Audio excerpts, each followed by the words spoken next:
Sguardi di natura, e questo è il titolo del convegno di studi promosso a Nuoro dal naturalista Domenico Ruiu in collaborazione con l'ISRE, l'Istituto Superiore Regionale Etnografico, che ha acceso i riflettori sullo status del cervo sardo, del muflone e dell'avvoltoio grifone, un'iniziativa che prende il titolo dal documentario girato 20 anni fa dal naturalista nuorese con la regia di Andrea Turri, che fece il punto su questi tre animali che rappresentano in qualche modo delle cartine di tornasole sull'evoluzione della fauna in Sardegna, ma anche sulla loro diffusione e sulla successiva contrazione a causa della crescente antropizzazione dell'isola.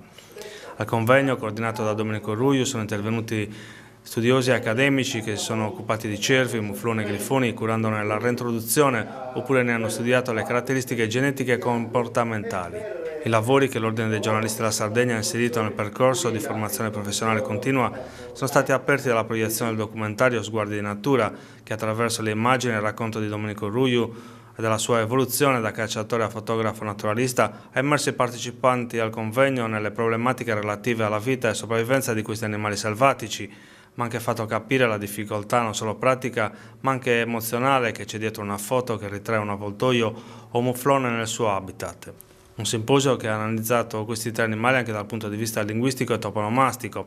Una particolarità riguarda la diffusione di cervi, mufloni e grifoni sul territorio sardo, mentre per cervi e grifoni si ha una quantificazione più o meno precisa, dei mufloni sotto il profilo numerico si sa ben poco. Alcuni studi indicano una popolazione di circa 7.000 esemplari.